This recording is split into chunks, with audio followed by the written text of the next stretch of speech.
सुस्वागतम सुस्वागतम.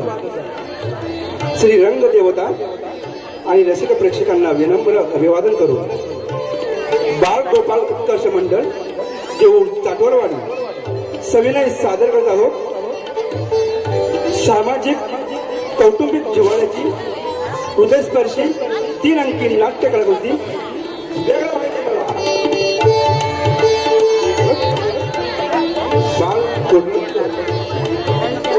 दिग्दर्शक अर्जुन गोंडबरे, सहदिग्दर्शक परशुराम गोंडबरे, निर्माता दिनकर मुंडेकर, सूत्रधार सुरेश किंजळे, नेपथ्य प्रकाश योजना, ध्वनी संकलन आणि रंगभूषा तारक कांबळी मालवण, पार्श्वसंगीत कैलासवासी दादा परसनाईक मुंबई आणि अविनाश गावणकर. विशेष सहकार्य दीपक किंजळे.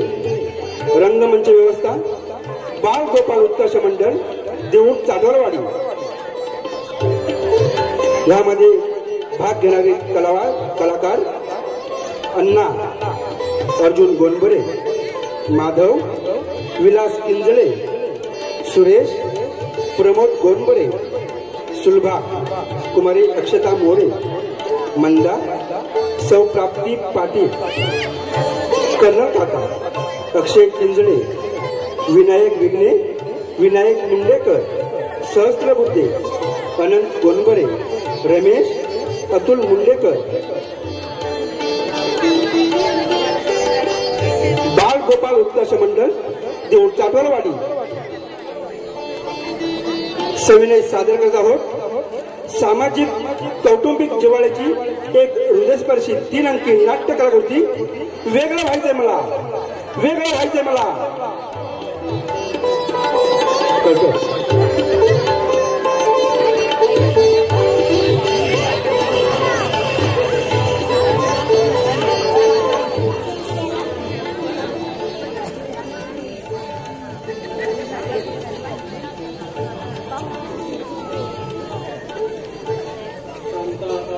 जगजयनं पद्मनाभं सुरेशं विश्वाधारं गगनसदृशं मेघवर्णं शुभांगं लक्ष्मीकान्तं कमलनयनं योगविश्रामं वन्दे विष्णुं भवयहं सर्वभूतैकं. या कुन्देन्दुतुषारहारधवलाया या शुभ्रवस्त्रावृता या वीणावरदण्डमण्डितकराया या श्वेतपद्मासना या ब्रह्मादितशंकर प्रकृति देवो सदा वंदिता सा मा पातु सरस्वती भगवती विशेषजाड्यः. मंदा माधव तो बाहेर गेला का ग? हो वाटतं. त्याच्या पिक्चरचं ओपनिंग आहे ना आज. सुनबाई बघ आहे का? अगं मी एक वेळ जेवत नाही म्हणून तिनंही एक वेळचं जेवण सोडून दिलंय म्हणे. अगं पण तिला आता जपायचे दिवस आहेत. तिला सांग माझे हाल होत आहेत ते होऊ देत, पण तुला आता जपायला हवं. तर तू कशाला म्हणावं तिच्या सुखावर पाणी सोडतेस? त्या पोराच्या देखत बोलायची सोय नाही.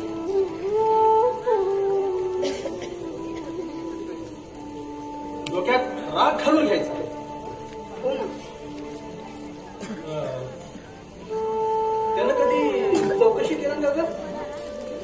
आपली बायको जेवली की उपाशी आहे हे सुद्धा ठाऊक नसेल केलं. कसं होणार या पुरीचा देव जाणे. त्याला काम असतात ना. धड बोलत सुद्धा नाही वहिनीसोबत. वेळ नसतो त्याला. वेळ नसायला काय झालं? जिव्हाळा जोडून घ्यावा लागतो ही जाणीवच नाही त्याला. स्वतःपुरती सवय झाली. सगळ्या जबाबदाऱ्या जुगारून देण्यात भूषण मांडतो तो. काय होणार या पुरीचा देव सांगा. म्हणता यंदा तिची परीक्षा झाली ना म्हणजे आणि एकदा तुझं लग्न झालं म्हणजे मी सुद्धा जबाबदारी मोठा होईल. घरी सगळ्या विषयांचा अभ्यास होत नाही. कॉलेजात वेगळं असतं. कळतंय मला. पण काय करू? परिस्थितीनं पांगळ करून ठेवलंय का मला? ज्याच्या आशेवर आजपर्यंत दिवस काढले तोच मुलगा वेगळा झालाय. अगं तो पांगुळ गाडा असतो ना, लहान मुलं चालायला येत पण त्याचा आधार वाटतो. आधार घेतात त्याचा. आणि एकदा चालायला लागली, त्यांना पाय फुटले की तो पांगुळ गाडा पडतो एखाद्या अडगळीत. अशी अवस्था झाली माझी. अगं पण काय करू? तुझ्या शिक्षणासाठी पैसे कुठले आणू? सध्या विद्या सुद्धा विकत घ्यावी लागते. अरे मग शिकू नकोस मुलीला. अरे शिक्षण केलं नाही ना, मग लग्न होण्यासाठी अडचण होते पुढे. का? तिचा भाऊ तयार होता ना तिचं लग्न लावून द्यायला. तो विकायला निघाला होता तिला. हे पोरी, इथं का बसलीस? दोन मोठी माणसं बोलतात ना. आज जा, आज जा आणि मला काहीतरी खायला करून आण. आज जा. अरे तू विकायला निघाला म्हणतोस, पण तू फुकट सुद्धा कोणाच्या घरात बनवू शकत नाहीस. बरोबर आहे, तू आता वेगळा झालाय, शिवाय तरुण आहे. तेव्हा त्यानं ठरवलेली प्रत्येक गोष्ट तू मग मात्र चूकच पडायची. तसं नाही रघुनाथ. अरे घर म्हणजे काही जबाबदारी असते माझ्यावर, मुलांच्या कल्याणाची. काळ फार पुढे गेलाय ना. तुम्ही मात्र अजून आहात तिथंच आहात. खरं सांगू, ही जबाबदारीवर काही नाहीये. तुम्हा लोकांना तुमच्या हाताला अधिकार सोडत नाहीये. आपल्या घरावर आपली सत्ता चालवावी हा तुमचा ताठा या वाकलेला वैद्य कमी होत नाहीये. अरे वागू दे ना करून त्यांच्या मनाप्रमाणे. तुम्ही का त्यांचा हातपाय बांधून ठेवता? मग त्यांना काय असं स्वच्छंद वागू द्यायचं? तुमचे उपकार म्हणून नव्हे, त्या बेटांचा हक्क म्हणून.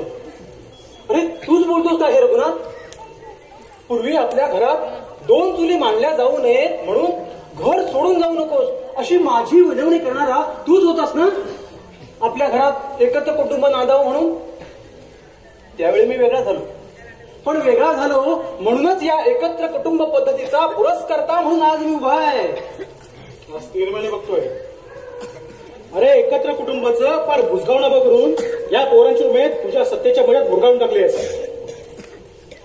अरे आपला एक मुलगा स्वतःच्या कर्तव्यावर उभा राहिला असताना त्याचं कौतुक सोडून त्याचा दुस्मास करतोस.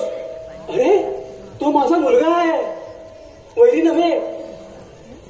अरे वेगळं होण्यानं त्याला पुढे सुख होणार नाहीये हे मला जाणवतं माझ्या पूर्वीच्या अनुभवावरून. त्याला पुढे येणाऱ्या संकटाचं तिला ज्ञान नाही आहे ते मला माहित आहे. अरे स्वातंत्र्य सुख आहे, पण ते स्वातंत्र्य दुबळं नसेल तर. अरे असेल दुबळा तर खाते जास्त कशाते. त्याचा त्यांना पश्चाताप होऊ दे. तुम्ही काय त्याच्या रस्त्यात दगडगाव फिरता? बाप म्हणून नाही, स्वतःला कुटुंब करून फिरवायला हवं म्हणून. नाही रे रघुनाथ, नाही. अरे एका घरात राहून हे तयार झालेले नात्याचे धागे असे सहजासहजी तोडता येत नाहीत.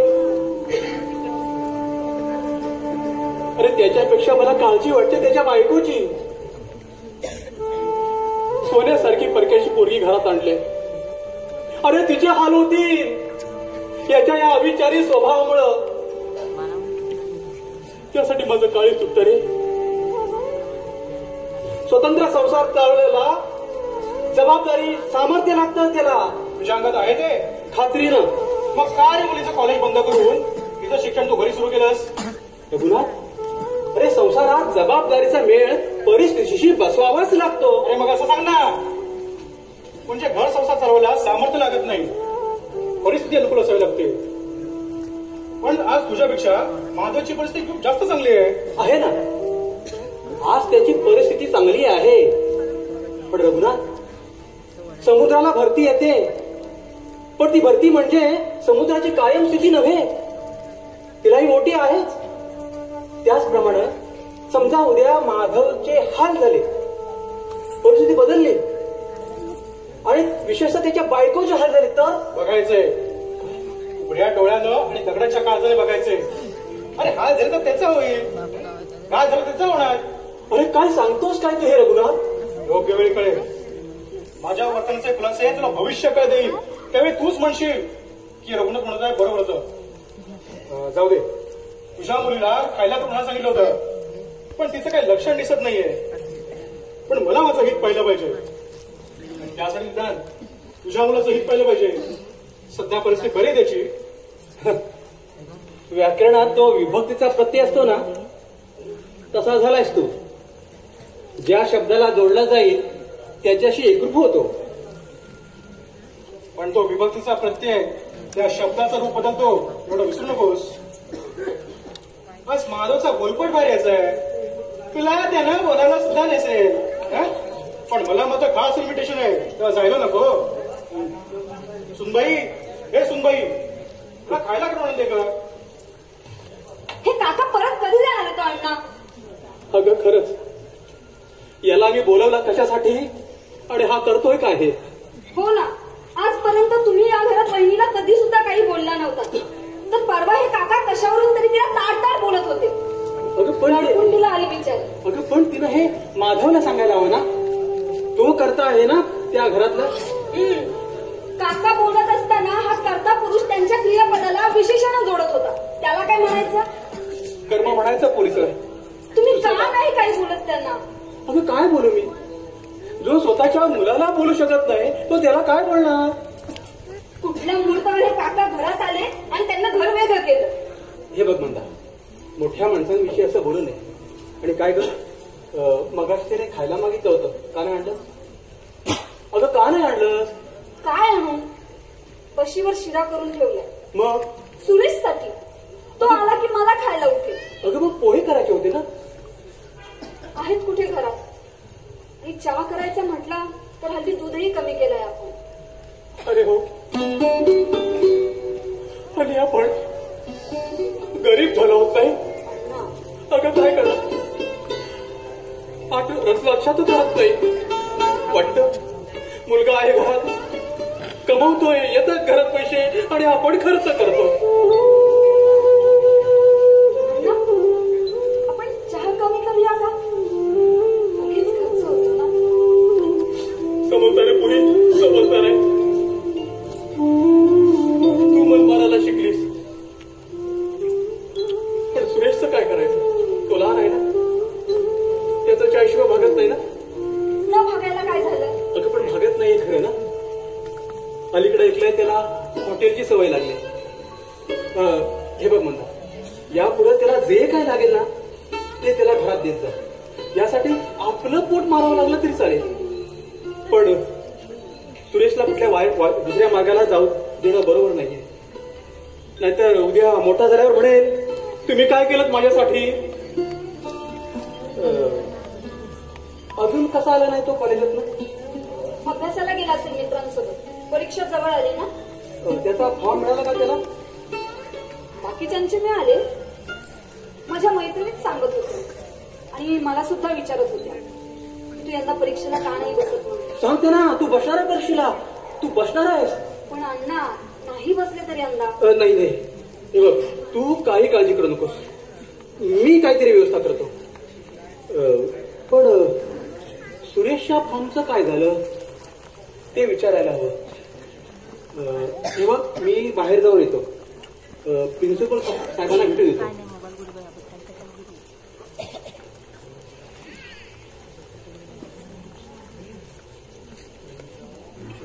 अण्णा, काय ग? तुम्ही दादाच्या पिक्चरला नाही जात? अगं मला बोलवलं कुठे त्यानं? काकांना सुद्धा आमंत्रण आहे आणि तुम्हाला नाही. मी शत्रू आहे ना त्याचा. आणि हे काय म्हणतात, मी खिशात 70 रुपये ठेवले होते. साधच आहे. 10 रुपये घेतेस तू का भाजीला आणायला? नाही. मग परवापासून पाहतोय हाच सगळा प्रकार झालाय. याचा छडा लावायला हवा. परवापासून पाहतोय सुरेशला 10 रुपये द्यावेत भाजीला, अरे हा 20 रुपयाची आणतो. सांगतो स्वस्तात मिळाली. मिळते कशी? आणतो कुठून? आणि हे रोज पैसे जातात कुठं? बघ कोण आले. उस्मान, सुरेश आगरकर इथेच राहतात का? सही कराय.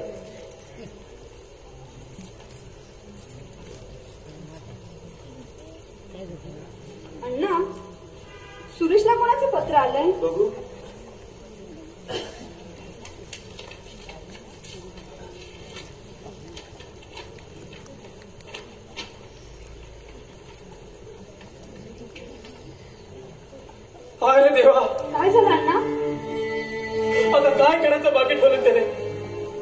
वेळ लावायची पाळी आणली या पोरानं. मोठ्या भावाची शिकवण आहे, वागतोय बेछूटपणानं. मोठ्या मुलानं पुढे उधळलेत आणि हा तोंड काळा करायला लागलाय माझं. घरातलं सगळं समाधान विस्कटून गेल्यासारखं झालंय. काय झालं? अरे हल्ली तुझ्या घरात रोज नवीन नवीन बातम्या काय म्हणतात. आता आणखी नवीन काय झालं? अरे सुरेशला कॉलेजची फी भरण्यासाठी पैसे दिले होते, ते त्याने भरलेलंच नाही. आणखी काय लाड पोरांचे नाचवाटे डोक्यावर घेऊन. हे बघ, कुणी कोणाला डोक्यात घेऊन नाचत नाही. लहानपणापासून त्याच्याशी असा वागलं म्हणून तो सूड उगवतोय आणि याचे हाजील लाड केले म्हणून तो डोक्यावर मिऱ्या वाटतोय. अण्णासाहेब आगरकर इथेच राहतात काय? कोण? या. हो. मी सहस्र बुद्धे आणि मंडळी किराणा मालाच्या व्यापारी यांच्या दुकानी वसुलीगार कोण असतो समजले काय? कोटी बुद्धे माझे नाव समजले काय? काय काम आहे? अहो मालकाने बिल पाठवले, 3 महिने वाट बघितली, पण आता थांबायची सवय नाही हो. घरातल्या मुलांसमोर असले कसले निरोप सांगता? अरे देणं झालेलं आहे ना, मग निरोप आला तुला वाईट का वाटतं? अरे मुलांसमोर असले निरोप ऐकण्याची सवय नाही आम्हाला. येऊन भेटतो सांगा सहस्रबुद्ध्यांना. बिलाची रक्कम घेऊन या असा निरोप आहे त्यांचा समजले काय? मी येऊन भेटतो असं त्यांना सांगा. हो चालेल, पण आठवणीने या हो समजले काय? या. येतो. या आपण. रघुनाथ, अरे आयुष्यात हा प्रसंग कधी पाहिला नव्हता. आता मला कळलं तुम्हाला एकत्र कुटुंब का हवं असतं ते. कर्तबगार तरुणांच्या जीवावर म्हातारपणी मजा मारता यावी म्हणून. काल त्यांच्यापासून अशी अपेक्षा करता? अरे आम्ही आमचं तारुण्य त्यांच्या भल्यासाठी वाया घालवलेलं असतं ना म्हणून. वाया गेलं ते. शिल्लक राहिले ते फक्त तुझं म्हातारपण. एकटं एकाकी निराधार. अरे वयानं वाकवलं तुला, हातातली काठी सोडू नकोस. अरे वाद त्या पोराच्या मनाप्रमाणे तो म्हणतोय ना, मग मंदात लग्न त्या विवेक वित्तेशी लावून दे. म्हणजे मुलगाही वेगळा होणार नाही आणि तुझ्या पुढील आयुष्यात तुला पैसाही कमी पडणार नाही. म्हणजे पोटासाठी मुलीची विक्री करू म्हणतोस? रघुनाथ, मी परिस्थितीनं लाचार असेन, पण प्रकृतीनं पुरुष आहे. उपाशी राहीन, पण इब्रत विकणार नाही. तो सहस्रबुद्धे तुझ्या इब्रतीचं खरेदी पत्र करून बसलाय. जा त्याचं सही कर जा.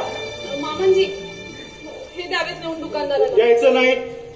तुझ्या नवऱ्याच्या कमाईतला तुझे सासऱ्याशी काय संबंध याचा त्याला विचारलास?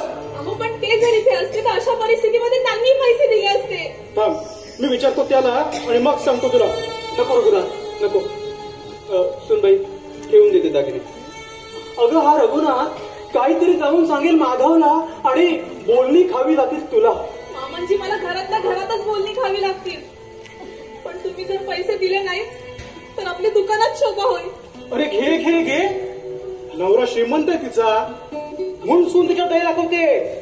प्रकृतीला पुरुष आहेस ना, दुसरा काय करायचं या म्हातारपणी. घे घे. अरे 15 बस तिच्या पुढे. आपण काय निष्कारण उपास करताय त्यांचा? कोण कोणाचा उपवास करतोय, तू का मी? म्हणजे माझ्याशी उलट बोलतेस? माझ्याशी बोलताना जर जपूनच, कारण धाकटा असून ना जर सासरा आहे लक्षात ठेव. मामांजी, अगं काय करू मी सुनबाई? माझ्या घरात आता माझा कुणावरच ताबा राहिलेला नाही. या घरात कुणाचा पायपोस कुणाच्या पायात नाही. तो आपल्या मर्जीप्रमाणे वागतोय. माझ्यासाठी नको हाल करून घेऊस, नको बोलणी खाऊ. ठेवून देते दागिने. मी जरा बाहेर जाऊन पुढे काय सोडणार? नोकरी शोधायला. चरितार्थ चालायला हवा ना. म्हातारपणी मुलांवर अवलंबून आहे असं कोणी म्हणायला नको.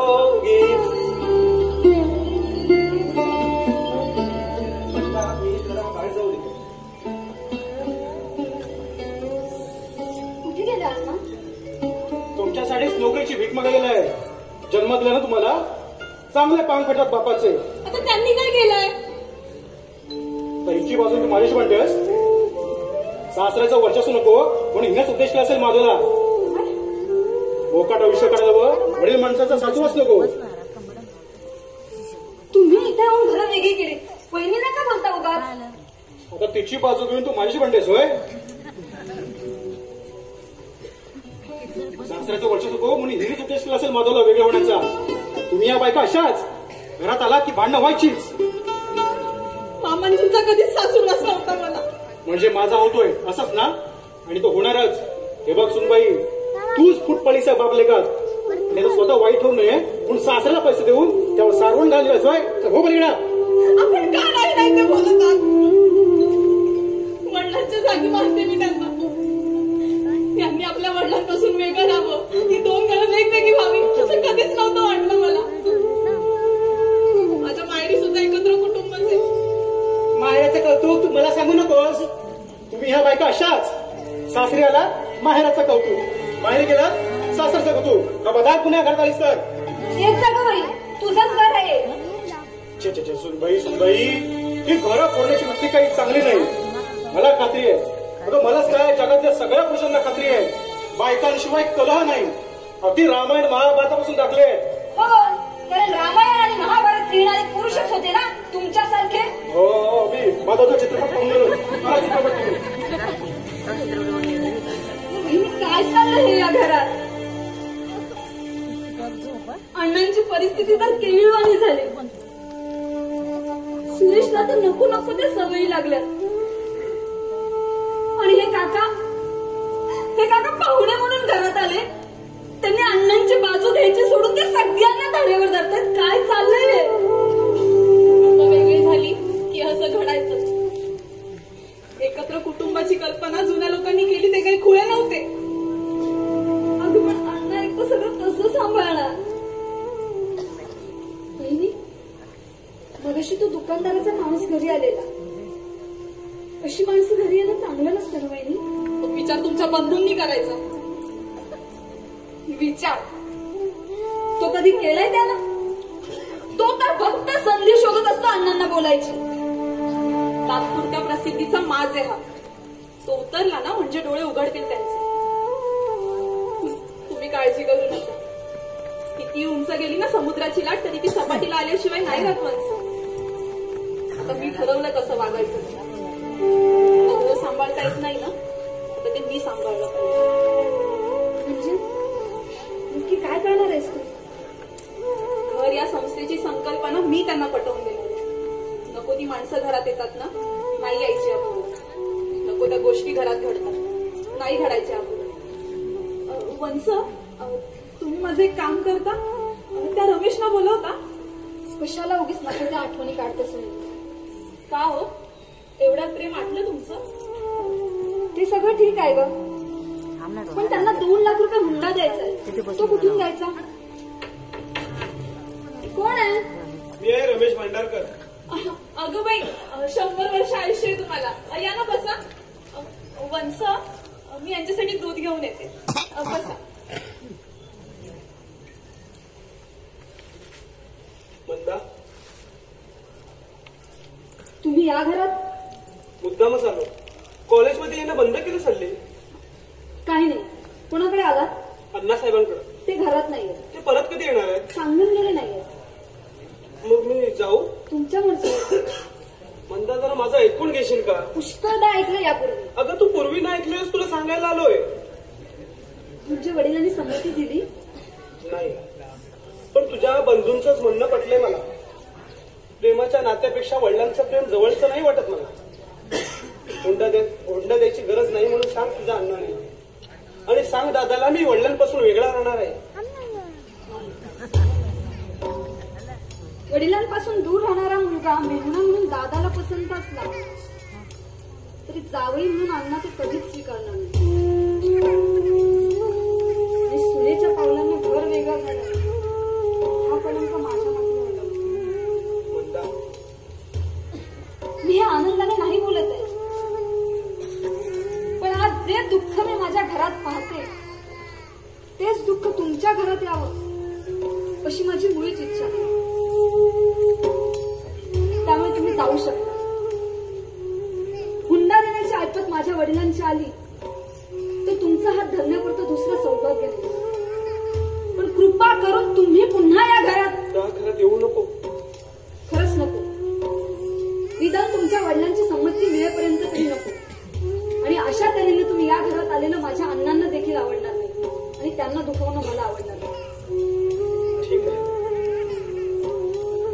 घरात येणार नाही, निदान माझ्या वडिलांची संमती मिळेपर्यंत तरी.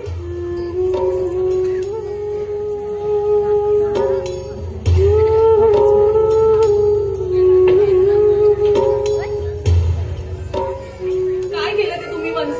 का अशा वागलात? ते तसे वागले होते म्हणून, आणि त्यांना कळालं असेल मी अशी का वागले ते.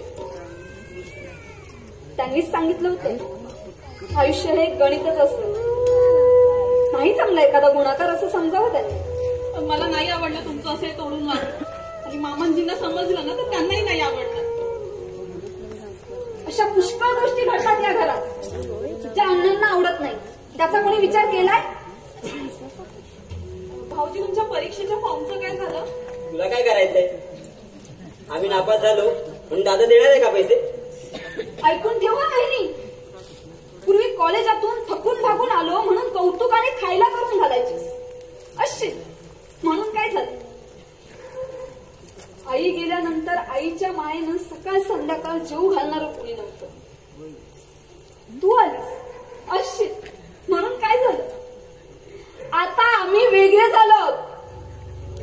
आमच्या घरात आम्हाला वाटेल ते करू, चोऱ्या करू, टर्मची फी बुडू, अभ्यासाची पुस्तकं दुकानात नेऊन विकू. तुला काय करायचंय? आता आम्ही वेगळे झालो. पण मी असं कुठं म्हटलं होतं? काही बोलू नकोस तू. जा गेलीस तर जा, पण मला भूक लागलीये.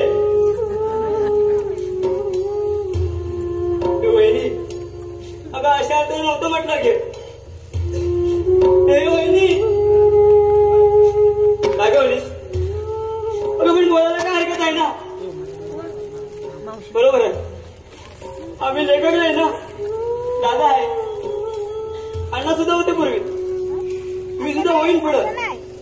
हो हो, वहिनी मी कविता करतो, मी बसून येईन सिनेमाच्या, श्रीमंत होईन दादासारखा, पण वेगळा नाही होणार. अण्णाला दुःख नाही का होत? मग वेगळं कुठे येतं? त्या संस्थेमध्ये बिल कुठे द्यायचं? म्हणून बोललो मी रागाने.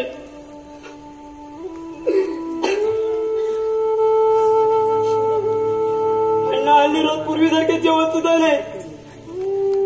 मला माहिती आहे त्यांना फुलावरची भाजी खूप आवडते. पूर्वी रोज आणायचे. आमच्यासाठी आपली इच्छा मारतात ते. 10 रुपये देतात भाजीला, तेवढे कशी येणार चांगली भाजी? आता तूच सांग ना.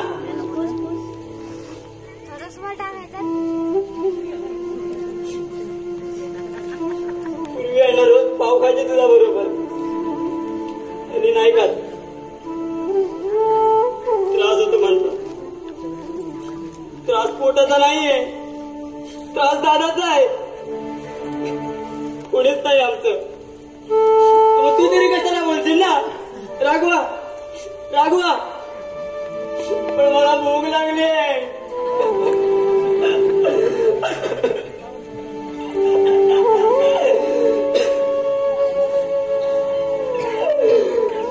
उत्तर सुद्धा देत नाहीये. मला भूक लागली आहे.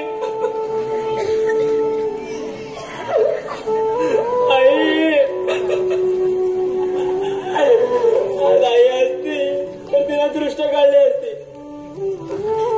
आता कोण काढणार? तरी कविता ऐकून तरी जेवायला दिलं असतं. आता कोण द्या? तुम्हाला भूक लागली.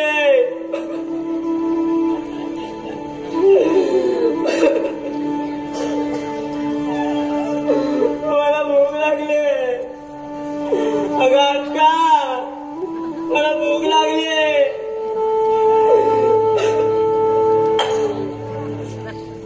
हळू केवढे ना पटेल बसी.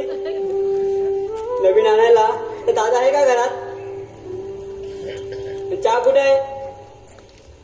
का केळं नाही सजून? अरे ते मी एकटाच काय बडबडतोय? तुम्हाला बोलायला काय होतंय? असा कोणता गुन्हा केलाय मी? चहा दे ना. बहिणी, अगं थोडी साखर देते का उसनी? का? साहेबांना चहा हवाय. आमच्या घरातली चालेल. अण्णांनी नाहीच घेतला, पण बाकीच्यांना लागतं ना गिळायला. बोल. आलं. मामांजीनी नाही आणली वाटतात साखर. अगं ते आणणारच होते पण त्यांच्या खिशाला भोग पडले ना. म्हणजे अगं सकाळी 70 रुपये होते खिशात, 10 रुपये पडले. कसला आवाज झाला वंस? हल्ली रोज पडतात त्यांच्या खिशातले पैसे, मिळकत फार आहे ना त्यांची, म्हणून आम्ही जातो हॉटेलात. अहो मग काय हवं ते घरी मागून खावं ना, हॉटेलात कशाला जायचं? अगं कॉलेजमध्ये फॅशन म्हणून जावं लागतं आणि अण्णांनाही बरं वाटतं आम्ही असे वागलो की. तसं नाहीये. आणि हो तुमच्या त्या परीक्षेच्या फॉर्मचं काय झालं? छे छे छे छे, अगं आम्ही टर्मची फीस भरली नाही, कुठे येते पैसे? तसं नाहीये. आपल्याला ठाऊक नसल्या बाबतीत शिस्तपणाने बोलू नये. ए बाबा मी तुझ्याशी बोलत नाही. तू झालं का खाऊन की अजून घालू करून? ते सुद्धा नकोय, जा घेऊन. तुझ्या बोलण्याने भरलंय माझं पोट. काम आता आणणार नाही होत. ऐकतील ना तुझं सगळं. तुझ्याचसाठी खस्ता खातायत ना त्या, सांगा आल्यावर. कुठं गेलेत मामांजी? अगं नोकरी शोधायला. पैसे नको का मिळवायला? आमच्या कॉलेजची फी नको भरायला? आमच्या हॉटेलचं बिल नको का भागवायला? त्या काकाने केली हे चाळी, त्या वाटते ते सांगतात. मी हॉटेलला जात नाही. खोटं बोलू नकोस. खोटं नाही. मग सांग कुठे गेले अण्णांच्या खिशातले पैसे? सकाळी 70 रुपये होते, 10 रुपये गेले. तुझ्याशिवाय कोण घेणार आहे तुला? भाऊजी असं करू नये. अहो काय हवं ते घरी मागून खावं ना, हॉटेलात कशाला जायचं? मामांजींना पण वाईट वाटतं ना. हे घ्या. मला नको चहा. चहा नाही दूध आहे, आणि दुधाला नाही म्हणू नये. त्यांना काय खिशात पैसे बाहेर होतो का मग? मी हॉटेलात जात नाही, अण्णांची शपथ. तू काय केलंस त्या पैशांचं? काय हे? भाऊची भाजीने पाव आणले. कशाला? अण्णांसाठी. तुम्हाला कोणी सांगितलं होतं का आणायला? नाही, मीच आणले. आम्हाला जे जे हवं ते सर्व अण्णा करतात. त्यांना काय हवं कोणच बघत नाही, म्हणून मी आणले. त्यांना खाताना बघून आनंदाने रडताना यावं म्हणून. चोरीच्या पैशानं सुद्धा? पण मी हॉटेलात येऊ नव्हतो. आणि मामांजींनी विचारलं कुठले पैसे, तर काय सांगाल? सांगणार होतो त्यांना सापडले म्हणून. थापा नाही. आणि टर्मची फी त्याचं काय केलंस? मला काही सांगायचं नाही. ती बशी घेऊन जाणे तूच का? मला काही सांगायचं नाही कोणाला. नको तर नको खाऊस. आमच्यावर विश्वासच नाही म्हणून कोणाचा. माझा आहे. तुम्ही हे का बघू. नको मला. अहो दुधाला नाही म्हणू नये. तू का आलीस आमच्या घरात? हे घ्या.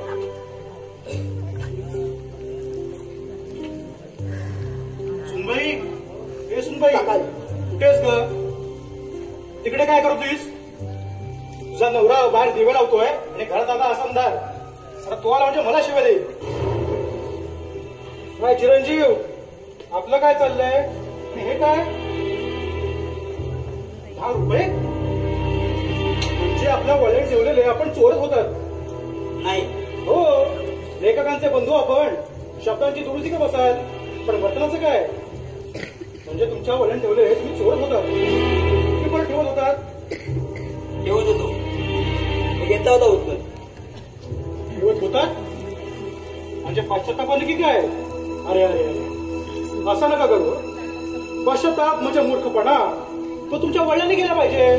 तुम्हाला करून कसं वागेल? गुन्हेगार ते आहेत ना.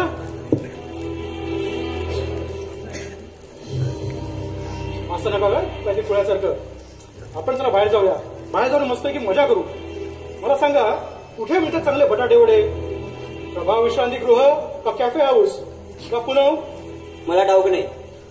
तुम्हाला ठाऊक नाही तर कुणा ठाऊक असणार? मग त्या हॉटेलच्या मार्गावर विचारा. हो, तुमच्या जीवावर तर धंदा. श्रम करा नको तर मिळकत चालू आहे. वडिलांना काय कष्ट थोडेच पडतात संसार चालवायला. आणि आता त्यांनी कमावले पैसे तुम्ही उधळायचं नाही, मग उधळायचे कोणी? जो तो उठतो तो आम्हालाच बोलतोय. हो, स्तुती करतोय तुमची. पाठ थोपटायला मी तुमची. आदर्श मुलगा म्हणून तुमचा गौरव करायला हवा. आदर्शाचे धडे तुमचे बंधुराचे चित्रपटगृहात प्रेक्षकांना तुम्ही आपल्या वडिलांना द्या. तुम्ही पाहून आलात चित्रपट? हो, उत्कृष्ट चित्रपट. कसा वाटला? वा, उत्कृष्ट. यांचेच बंधू ते, त्यांचेच बंधू हे. उत्कृष्ट. इतक्यात संपला? मी मधून सुटून आलो. सहकुटुंब सहपरिवार चित्रपट पाहावा अशी जाहिरात केली होती. लोकांना आवडला ना? हो, प्रश्न आहे का. एक कुटुंब बसत होतं माझ्यासमोर. एकत्र कुटुंब. आई बाप मुलगा मुलगी सून एकत्र कुटुंब. तेव्हा सुरू झाल्यापासून जी पाहत होती ना ती विश्रांती झाल्यास त्यांची नजर हटली नाही पडद्यावरून. एकमेकांच्या चेहऱ्याकडे बघतील विषाद काय. लोकांनी का माधवच्या नावाचा जयघोष चालवला होता. पर्याय ना बापाचा. मुलगा बापाचं नाव पाठवून म्हणतात ना ते असंच. दादा कितीही वाईट असला ना ते असलं घाणेरडं कधीच लिहायचं नाही. यांना काय बघावी तेव्हा ज्यांना तेव्हा नावं ठेवायची असतात. आणि त्यांची तरी काय चूक. पैसे देणाऱ्याला जसं हवं होतं तसं त्यांनी लिहिलं. बरोबर आहे. जितपत भांडवल तितपत बुद्धी. लिहिणाऱ्याला अक्कल नको. तो काय धंदा नव्हे माझा. तुम्ही तर का आलात न विचारता? मी माधवला भेटायला आलोय. आणि तो घरात नाही हे माहीत असून सुद्धा आपण आहात वाटतं. का आपण आमच्या नावामग कैलासवासी वाचलं की काय. नाही ना. मग कसं काय वाटलं चित्रपट आपल्याला. होपलेस. थँक्यू. हा म्हणजे उद्या पैसे मागायच्या वेळी तुमची साक्ष उपयोगी पडेल. ते त्यावेळी पाहू. आमचा वायदा ठरला होता ज्या दिवशी पिक्चर लागेल त्या दिवशी पैसे देण्याचा. ते तुम्ही त्यांच्याशी बोलून घ्या. आणि हो, ते घरी नसताना तुम्ही इथं आलेला मला चालणार नाही. तेच मी तुम्हाला सांगतोय. तुम्ही त्यांना सांगा मी कर्जावून पैसे दिले आणि जर ते फेडायची हिंमत नसेल ना तर मी मंदाशी लग्न करायला तयार आहे. काय? हे बघा, तुम्हाला जर तुमची योग्यता माहीत नसेल ना तर मी सांगते. मंदाच्या जोड्याजवळ सुद्धा उभं राहण्याची लायकी नाहीये तुमच्या. तिच्याशी लग्न लावायला निघाला. त्यासाठीच तर पैसे मोजलेत मी. चालते माहितून जातो पण याचे परिणाम चांगले होणार नाहीत. आता जातो पण पुन्हा येणारच. आणि पुन्हा येणार एक तर मंदाशी लग्न करण्यासाठी नाही तर या घरावर जप्ती घेऊन. सुटण्यास अधिक सांगणे न लगे.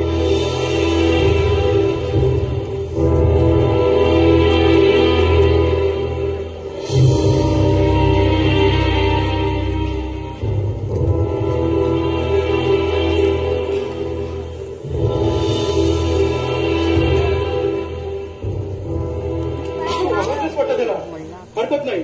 तुझ्या नवऱ्यात पडेल का हे. त्यांना आता विचारणार नाही, सांगणार आहे. काय ते.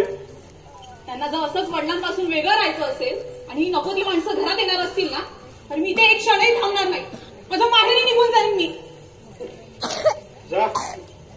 अगं पण तुझा बाप तुला घरात येईल का. त्याने घेतलं नाही ना तर मी घेईन तिला. या घरात ती सून म्हणून जरी आली असली तरी मुलगी मानली मी तिला. आला. हो. सहस्त्रबुद्ध्यांचा देणं देऊन आला. नाही. मंदा सुरेश कुठे गेलाय का. बागेत कविता करते. आता आणखी काय नवीन परत आपल्या पोरानं. अरे त्याच्या कॉलेजच्या फीचे पैसे दिले होते ना ते त्यानं सहस्त्रबुद्ध्यांचं बिल भागवलं. आणि तेच सांगण्यासाठी ते कारकुनाला पाठवलं होतं. पण त्याने वेडा वाकडा निरोप सांगितला. आणि ते दुकानातून पैसे घेऊन मी त्याचा फॉर्म घ्यायला गेलो होतो. पण परत येताना त्या सहस्त्रबुद्ध्यांना पैसे परत देऊन परत आलो. का फॉर्म मिळाला नाही वाटतं. मिळाला ना. दोघांचेही फॉर्म मिळाले. ते कसे अण्णा. अगं सुरेशनं माझ्या सहीनं प्रिन्सिपल साहेबांना पत्र लिहिलं होतं. तुझ्या सहीनं. वा वा वा वा. एक एक पुरा गुन्ह्यात आहे बाबा तुझी. खरंच गुन्हे आहेत. अरे माझी सही करणं हा गुन्हा देखील लहान वाटेल एवढं हृदय पिळवटून टाकणारं पत्र होतं ते. आमच्या विभक्त कुटुंबाच्या परिस्थितीवर विदारक प्रकाश टाकला होता त्या इजबर पोरानं त्या विजबर पत्रात. एवढा हुशार मुलगा परीक्षेपासून वंचित राहतो म्हणून प्रिन्सिपल साहेबांनं निर्णय घेतला आणि दोन्ही फॉर्म परस्पर पाठवून दिले त्यांनी. आणि हे बघ म्हणता ते पैसे वगैरे घेऊन त्याला आता काही बोलू नकोस. त्याला आता अभ्यास करू दे आणि पास होऊ दे. आणि आता तोही परीक्षेच्या तयारीला लाग. बस बस वाटेल कशाला बोलतोस ना. शेवटी तुझ्या चुकी पडला. तुमचं बरं आहे. ज्या बाजूला सरशी त्या बाजूला सरशीच असावी लागते. हा फक्त प्रत्येकाची वेळ यावी लागते. अण्णा आणि मी कविता केली. तहानलेल्या हृदयातही पाणी पाणी झालं. अरे सुरेश हे कविता करणं आता थांबव आणि अभ्यास कर आणि पास हो बाबा एकदा. म्हणून यंदा परीक्षेला बसणार आहेस. तू परीक्षेला बसणार आहेस हे बघ, मला सगळं काही कळलेलं आहे. मी सहस्रबुद्ध्यांना भेटलो आणि तुझ्या प्रिन्सिपल साहेबांनाही भेटलो. माफ करा अण्णा, तुमच्या खिशातले 10 रुपये घेतले होते मी. अरे माफ करून टाक, तू एक चांगला बाप आहेस ना, चल माफ करून टाक. होय रघुनाथ, आता हा चांगला बाप काय बोलतो ना ते ऐक. सुरेश, मी माफ केलं तुला. अरे आनंद यायला लागला ना की चारी बाजूने येत असतो. बघतो अण्णासाहेब आगरकर आहेत का?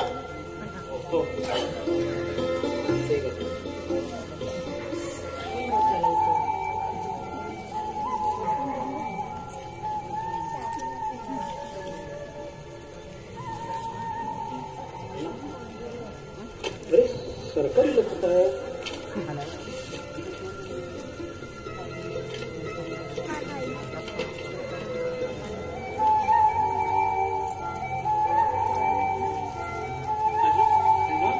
काय झालं अण्णा? अण्णा तुझ्या डोळ्यात पाणी. अरे अरे हे आनंदाचं पाणी आहे.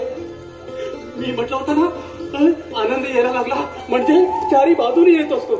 अरे दिल्लीला राष्ट्रपतीकडून मला माझा सत्कार होणार आहे.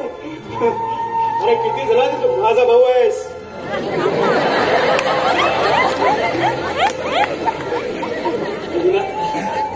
मी आता दिल्लीला जाणार आहे. शिवाय या संपूर्ण घराची जबाबदारी तुला घ्यावी लागणार आहे. हे बघा, सुंबईला दिवस गेलेत, तिची काळजी घ्यायला हवी आणि ही जबाबदारी तू घेणार आहेस. मला वचन होय तुला, तुझ्याकडून मला वचन हवंय.